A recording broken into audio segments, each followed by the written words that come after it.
é meia-noite, se passar um pouquinho de ouro. Meus irmãos, com a paz do Senhor. Amém. Glória a Deus. Irmãos, se preparem. Eu não sou pregadora de gritar e hoje está um soninho, né? Acho que eu vou dar uns gritinhos aqui hoje. Vamos abrir a palavra de Deus no Evangelho de Jesus, escrito por Marcos. Evangelho de Jesus, segundo Marcos. Capítulo 12, versículos 41 a 44 e depois capítulo 13, versículos 1 e 2.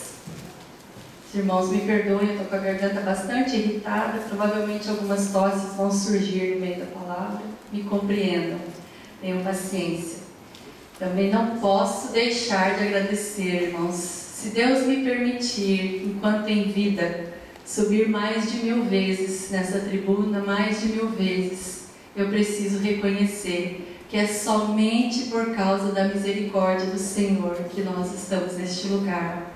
Não somos dignos, não somos merecedores, não temos nada de nós para oferecer, mas somente obedecendo ao chamado do Senhor e por causa da sua misericórdia é que nós nos colocamos à disposição de servi-lo neste lugar.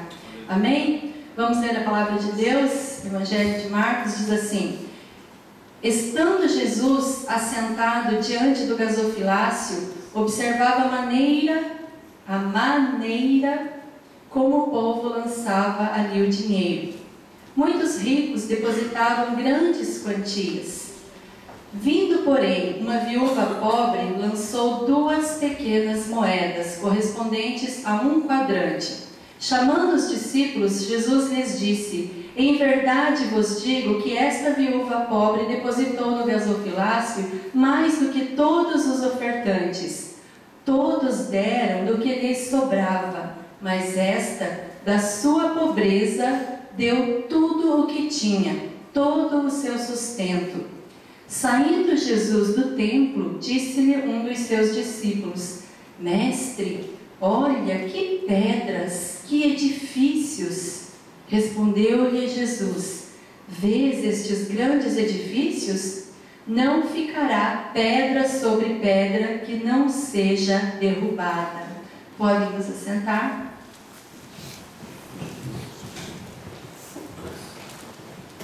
Estava Jesus no templo de Jerusalém, ensinando aos seus discípulos a respeito de algumas coisas das quais eles deveriam se guardar. Anteriormente, Jesus havia ensinado, e nós aprendemos aqui, aos discípulos e a nós, coisas que devem ser guardadas no coração. Ele disse aos discípulos: bem-aventurado aquele que guarda a palavra de Deus no seu coração. Mas agora ele está ensinando sobre coisas das quais nós devemos nos guardar, nos fechar, nos abster, não permitir que essas coisas cheguem até nós. E Jesus estava dizendo aos discípulos: guardem-vos para que não fiquem iguais aos fariseus. Guardai-vos de ficar hipócritas, de ficarem sem sinceridade. Guardem-vos de ficar como aqueles que cantam, oram, pregam, se vestem, dançam, sapateiam, pulam, rodopiam, faz o que faz, movidos pela simples e pura vontade de chamar a atenção de alguém que não seja Deus. Guardem-vos dessas coisas. E Jesus está dizendo aos discípulos para vos guardarem de ofender ou menosprezar as pequenas pessoas, aquelas que muitas vezes são consideradas desprezíveis dentro de um templo, aqueles que não aparecem tanto, aqueles que fazem poucas coisas ou quase nada, aqueles que muitas vezes são necessitados. Ele diz das viúvas, e estando ali Jesus falando aos seus discípulos: cuidem-se para que vocês não fiquem iguais a estes. Estava ele ali diante do gasofilácio, o lugar onde se depositavam as ofertas voluntárias, e neste momento chega ali as pessoas ofertando, e chega então uma viúva, não uma simples viúva, uma viúva pobre, e deposita naquele lugar 2 moedas. E Jesus estava ali com os discípulos, falando para eles de coisas que estavam no coração das pessoas. Nós sabemos que Deus não olha como vê o homem. Nós já sabemos disso, que o homem olha para a aparência, mas Deus olha para o que está no coração. Imagine como não era bom andar com Jesus naqueles dias. Imagine você andando com Jesus na igreja e entrando, a irmã chega e fala: oi, querida, e Jesus olha para você, fala, o coração dela é diferente. Imagine Jesus revelando o coração das pessoas para nós. Quantas surpresas nós não teríamos, quanto nós talvez nos decepcionaríamos, né? Ou quanto nós aprenderíamos da vida. E Jesus então ele começa a mostrar aos discípulos a respeito daquelas pessoas que estavam ofertando ali. E disse que os ricos depositavam grandes quantias em dinheiro, e aquela viúva depositou ali 2 moedinhas, que equivaliam a 1 quadrante. E Jesus chama os discípulos e mostra para eles que, da perspectiva divina, aquela foi a maior oferta de todos aqueles que ofertaram naquele lugar. Sabe por quê? Porque ela não deu o que sobrava, ela não cumpriu um simples ritual, ela não foi ali somente para cumprir a lei, mas ela deu tudo que ela tinha, todo o seu sustento. 1 quadrante equivalia naquela época a mais ou menos o dinheiro que se recebe por 10 ou 15 minutos de um trabalhador comum. A Bíblia não diz quanto tempo aquela mulher trabalhou para receber essas 2 moedas. Talvez por ela ser viúva, uma mulher desprezada na sociedade, talvez ela trabalhou um dia inteiro, talvez ela trabalhou um mês inteiro, mas o que a Bíblia deixa claro é que Jesus disse e não deixou nenhuma dúvida de que ela deu tudo, todo o seu sustento. Ela estava depositando ali no gasofilácio o fruto do seu trabalho, ela estava depositando ali os seus desejos, as suas expectativas, os seus sonhos, a sua esperança, ela estava depositando ali as suas necessidades, porque quando nós trabalhamos, nós estamos gastando lá no nosso trabalho a nossa saúde, nós estamos gastando o nosso tempo, nós estamos dando a nossa dedicação, a nossa força, e quando a gente recebe aquele salário, a gente pensa, poxa, eu preciso pagar algumas contas, eu preciso ir ao médico, eu preciso comprar algumas coisas, eu tenho que investir em algumas coisas, eu tenho que ir para o Brasil, eu tenho alguns sonhos, se eu for depositando de pouquinho em pouquinho, quem sabe eu realizo. E você vai pensando, e de repente está chegando o diácono com a salva ali pertinho de você,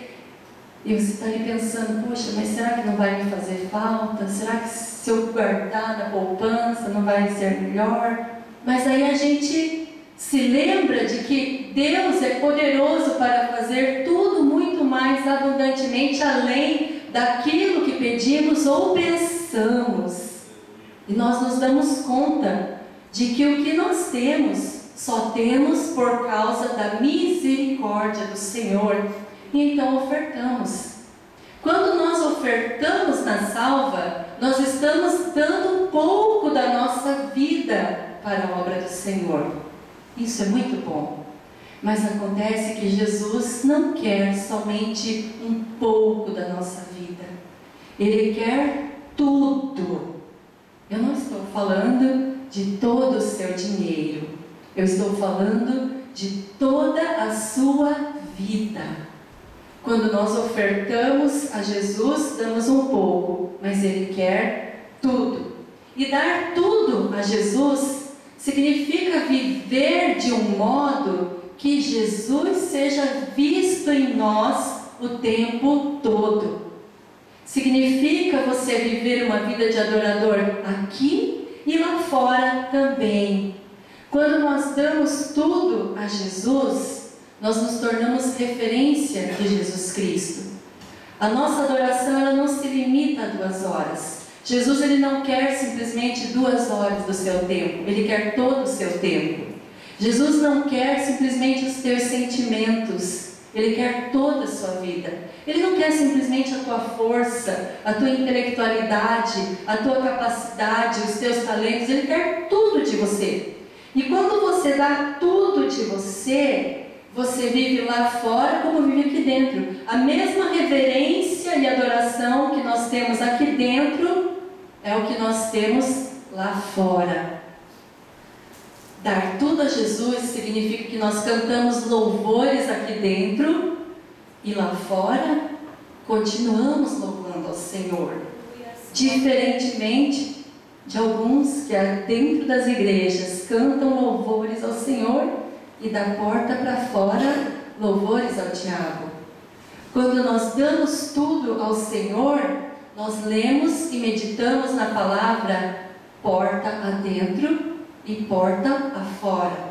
Não lemos e meditamos na palavra aqui dentro e lá fora consultamos o horóscopo do dia, a Playboy, o tititi, a fofoca, né? Não, nós lemos e meditamos na palavra aqui e lá fora também. Quando nós damos toda a nossa vida ao Senhor, nós amamos e respeitamos os nossos irmãos aqui e lá fora também. Ao contrário de amar e respeitar aqui e difamar ali. Quando nós damos tudo ao Senhor, nós oramos e cremos aqui. E lá fora nós não murmuramos. Nós continuamos orando e crendo no Senhor. Este é o tipo de vida que o Senhor deseja, o tipo de oferta que o Senhor quer de nós. E quando nós entregamos toda a nossa vida a Deus, nós não ficamos mais questionando por que me sobreveio isso, por que aconteceu aquilo, por que não foi assim, por que não foi daquele jeito. Não, mas nós sabemos que tudo está no controle das mãos de Deus. Dar tudo ao Senhor vai muito além de você arcar com as despesas da manutenção do templo. Observe que nós lemos que quando Jesus estava ali, saindo do templo, um dos seus discípulos disse a Jesus: Mestre, olha que pedras e que edifícios.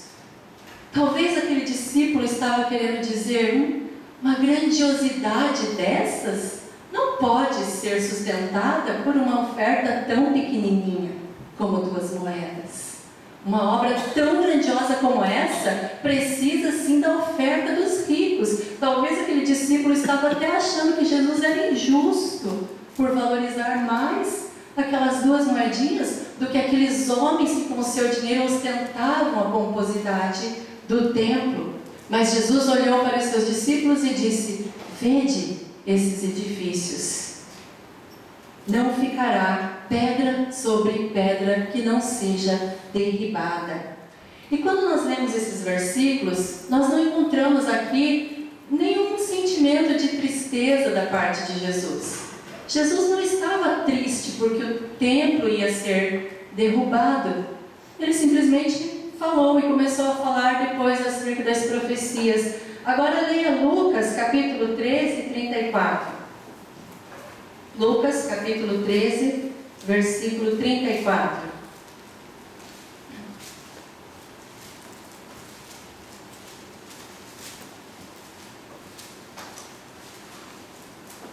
Diz assim a palavra de Deus: Jerusalém, Jerusalém, que matas os profetas e apedrejas os que te são enviados. Quantas vezes quis eu ajuntar os teus filhos, como a galinha ajunta os seus pintinhos debaixo das asas, e vós não o quisestes.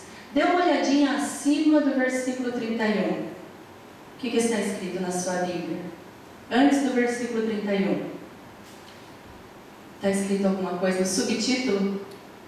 Jesus é acusado do ódio de Herodes. Na minha, antes do versículo 31, está escrito: o lamento de Jesus sobre Jerusalém. Em algumas outras está escrito: Jesus chora por Jerusalém. Então, veja que aqui, ao contrário do sentimento de Jesus ao falar do templo, Jesus está lamentando, Jesus está chorando, dizendo aos habitantes, aos homens, às pessoas, ao povo de Jerusalém, como eu queria protegê-los como filhos, assim como a galinha põe seus filhos debaixo de suas asas, todos bem guardados, bem protegidos. Era isso que eu queria fazer com vocês, mas vocês mataram os profetas, rejeitaram aquilo que veio enviado da parte de Deus. E Jesus lamenta por Jerusalém. E pelo templo não, pelo templo Jesus diz, olha, tudo isso aqui não vai ficar pedra sobre pedra. E literalmente essa profecia se cumpriu, porque no ano 70 depois de Cristo, quando Roma invadiu Jerusalém, destruiu toda a cidade de Jerusalém, destruiu todo o templo. E realmente, diz o historiador Flávio José, que não ficou nenhuma pedra em cima da outra, porque eles achavam que tinha ouro escondido embaixo daquelas pedras. Então eles removeram tudo. O que Jesus está dizendo aqui não é que não é importante construir templos, não está ele desprezando as ofertas vantajosas, não. E também não está menosprezando a glória e a beleza dos templos. Mas o que Jesus está dizendo é que templo suntuoso por fora, mas povo, perdão da palavra, podre, não vale a pena. O que Jesus está dizendo é isso. Um grande templo com um povo que não consegue ouvir a voz de Deus, que não consegue se arrepender, que não consegue se render aos pés do Senhor, não tem valor algum diante de Deus. O templo vai ruir, essas coisas vão ficar, mas o que pode permanecer é a nossa entrega a Jesus Cristo. Aleluia. Vidas ofertadas por inteiro ao Senhor valem muito mais do que grandes quantias de dinheiro ofertadas somente para se cumprir uma lei ou para se chamar a atenção de alguém. Mas Jesus quer tudo isso, Ele quer a nossa generosidade e a nossa entrega ao Senhor. Então talvez você já tenha ouvido alguns líderes religiosos ou algumas vozes por aí dizendo como esse discípulo dizia: ah, não, a obra do Senhor, as coisas hoje em dia são modernas. Hoje em dia, templo, a obra do Senhor necessita de músicos graduados, formados na universidade, necessita de equipamentos potentes de primeira geração. A obra necessita de CDs e DVDs com capas comercialmente atrativas, modernas, trabalhadas, mas Jesus diz não. A obra necessita de músicos, cantores, compositores, maestros que o adorem em espírito e em verdade.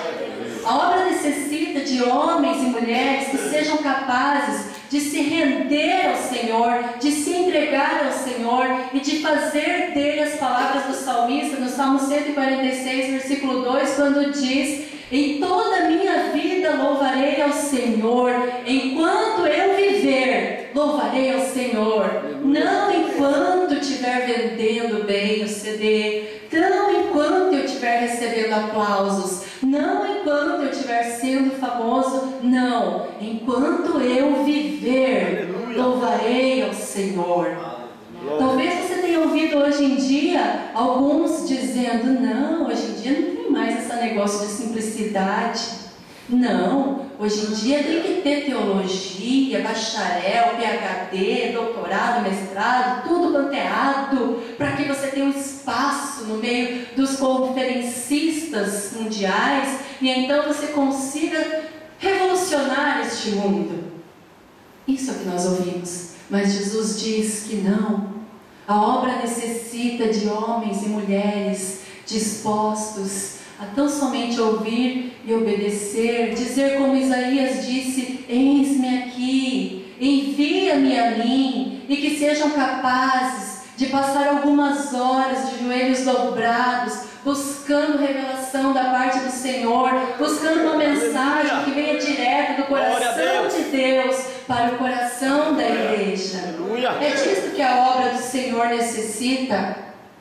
Nós valorizamos muitas vezes coisas supérfluas.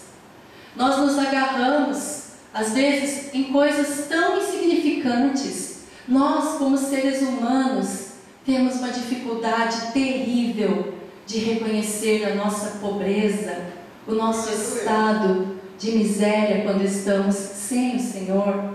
Nós, como seres humanos, nos apegamos muitas vezes a 2 pequenas moedinhas e achamos que temos muita coisa e não podemos abrir mão disso pela obra do Senhor. Às vezes é a sua intelectualidade e o seu emprego. Não posso. Eu sou intelectual, eu não posso me misturar com este povo pobre. Não, eu tenho um emprego, eu preciso prezar por isso. Você já viu algumas pessoas, alguns artistas que se convertem ao Senhor, dizem que se convertem, mas dizem, não, a minha carreira eu não posso abandonar porque é o meu sustento. Tudo bem quando é uma carreira digna, mas eu estou falando daquelas pessoas que fazem coisas vulgares e que de repente se convertem ao Evangelho, mas tem que continuar sendo vulgar porque é dali que vem o seu sustento. Tem 2 pequenas moedinhas e não tem coragem de renunciar, entregar ao Senhor e depender do sustento do Senhor. Talvez a gente esteja agarrado à beleza física e à fama, essas 2 moedinhas que nós não temos coragem de entregar, a carreira profissional, o status social. Muitos seres humanos estão tão pobres, tão miseráveis, com 2 moedinhas acham que são tão grandes coisas.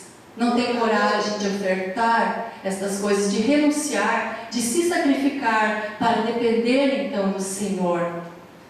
Mas quando nós reconhecemos o quanto somos dependentes do Pai e entregamos tudo ao Senhor, quando nós temos a capacidade de entregar tudo a Deus, o que nós recebemos é tudo dele.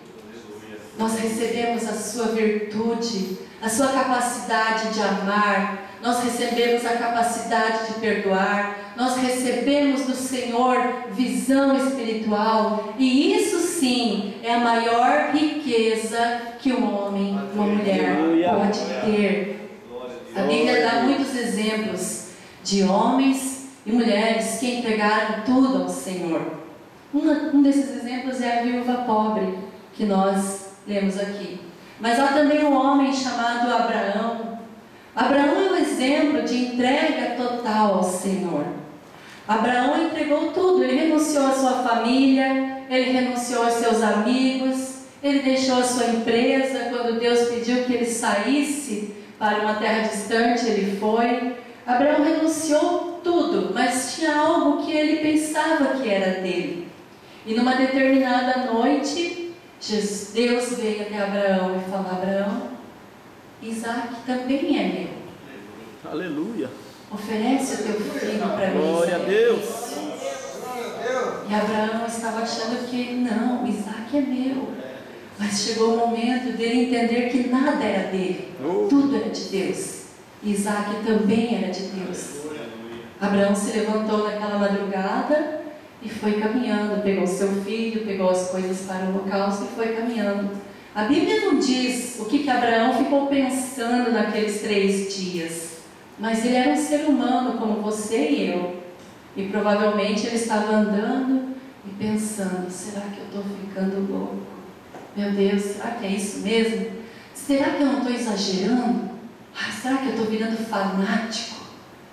Será que eu não estou ouvindo vozes estranhas? Mas de repente Deus começa a trazer à memória de Abraão as coisas que ele recebeu do Senhor quando ele renunciou à sua vida, à sua parentela, seu emprego, quando ele renunciou tudo aquilo para ir e atender ao chamado do Senhor. E então ele lembrou-se daquela noite, ele falou: puxa, eu nem tinha Isaac.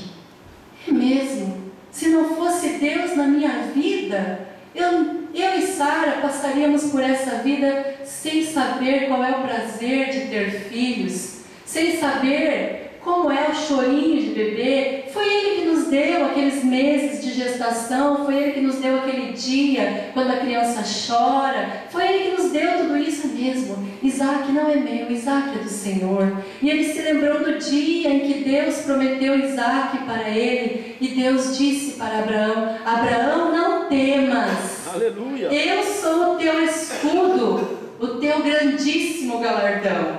Aleluia, Jesus. É mesmo, não vou retroceder. Vou então subir a montanha e vou entregar ao Senhor meu filho Isaac. Às vezes a gente precisa reconhecer que o que nós temos não é nosso, é de Deus. Era isso que precisava acontecer com Abraão. E ele subiu e lá estava a provisão de Deus. Lá estava a provisão, o cordeiro, tudo preparado. Agora abra comigo a sua Bíblia em Gênesis capítulo 22. Gênesis capítulo 22. Versículos 16 a 18. O que será que Abraão recebeu do Senhor pelo fato de ter conseguido entregar tudo a Deus? Diz assim, Gênesis 22, 16 a 18. E disse: por mim mesmo jurei, diz o Senhor, por que fizeste isso e não me negaste o teu filho, o teu único filho, que deveras te abençoarei e grandemente multiplicarei a tua descendência como as estrelas do céu e como a areia que está na praia do mar. A tua descendência tomará posse das cidades dos seus inimigos, e em tua descendência serão benditas todas as nações da terra, porque obedeceste a minha voz. Aleluia. Por causa da entrega de Abraão, todas as nações foram benditas.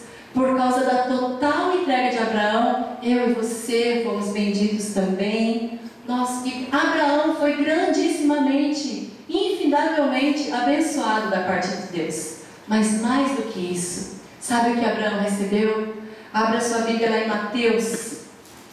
Mateus, capítulo 8, versículo 11.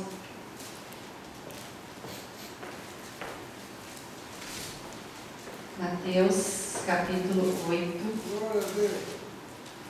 versículo 11. Veja. Mas eu vos digo que muitos virão do Oriente e do Ocidente, e assentar-se-ão à mesa com Abraão, Isaque e Jacó. Onde? No reino dos céus. No reino dos céus.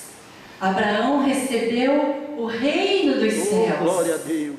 Aleluia. E o reino dos céus, certa vez Jesus comparou com uma pérola, como uma valiosíssima pérola.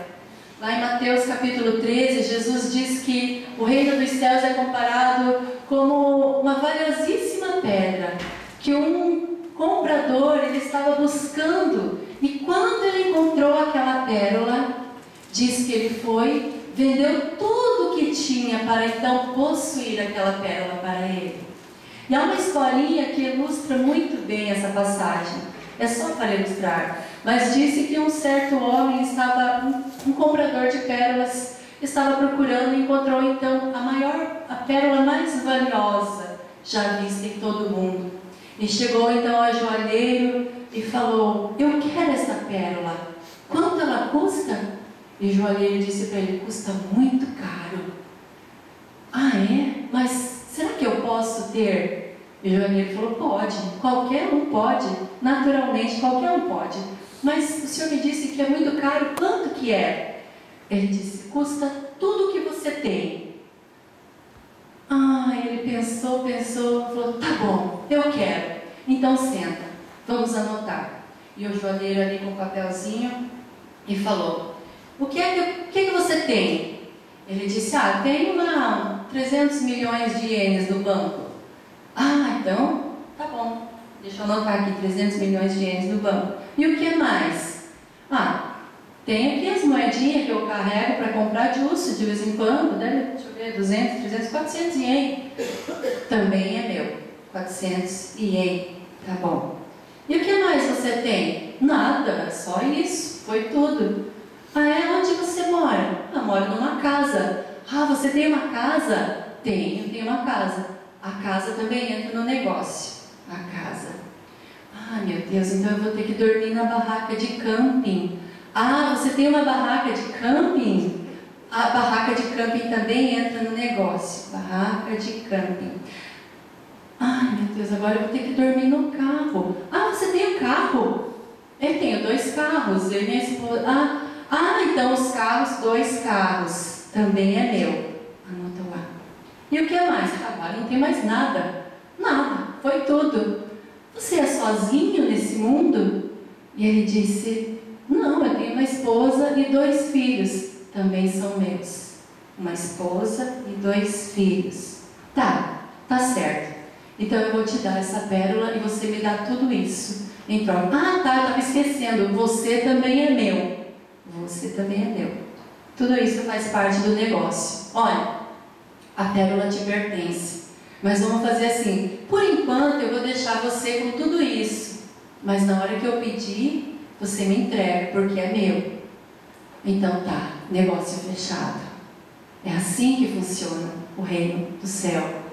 Ele nos dá, mas nós damos tudo por Ele. Tudo pertence ao Senhor. Abra sua Bíblia em Mateus 16, 24.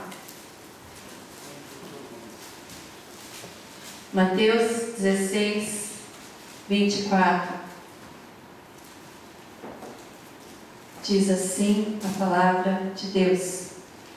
Então disse Jesus aos seus discípulos: se alguém quer vir após mim, renuncie-se a si mesmo, tome a sua cruz e siga-me. A renúncia e o sacrifício são os maiores ensinamentos da oferta da viúva pobre. Coloque-se de pé nesse momento. A renúncia e o sacrifício. Não existe reino do céu sem renúncia. Não existe reino sem sacrifício. Mas isso não é ruim, porque quando nós nos esvaziamos e nós damos tudo ao Senhor, muito mais nós recebemos em troca. Muito mais. O desejo do Senhor Jesus é que eu e você tenhamos a capacidade de não botar os nossos olhos e a nossa segurança em coisas que perecem e que muitas vezes nós damos tanto valor a elas e ficamos agarrados a elas, como aquelas 2 moedinhas, achando que são coisas tão preciosas. Não sei, pode ser a família, pode ser mágoas, pode ser coisas não resolvidas, podem ser coisas que estão ali, mas enquanto você não abre a tua vida ao Senhor e você não entrega tudo, enquanto você não renuncia, até mesmo aquele seu sentimento de injustiça contra você, até mesmo aquela sensação de que ninguém está olhando para você, quando você não renuncia a tudo isso e se dispõe a tão somente ser cheio de Deus, as coisas não vão acontecer na sua vida. As coisas começam a acontecer. Você começa a provar o reino de Deus já agora na sua vida, quando você abre mão de tudo, quando você entrega tudo, quando você reconhece que tudo que você tem não é teu, mas é do Senhor. Você comprou uma pérola, você ganhou uma pérola, o reino dos céus, uma vida eterna, uma vida em abundância. Mas não esqueça, tudo o que você tem é do Senhor. Aleluia. Eu não conseguia pregar no começo, quando eu comecei a ver as dificuldades na vida do Lucas. Eu falava, meu Deus, Senhor, um filho com dificuldades na comunicação, meu Deus, era para ser um profeta, como, Senhor? E eu vim aqui pelas madrugadas orar nessa igreja e falava, Jesus, não pode ser, não pode. Jesus falava, enquanto você não entregar tudo, nada vai acontecer. Nada. Entrega tudo. Tudo. Entrega os temores. Entrega as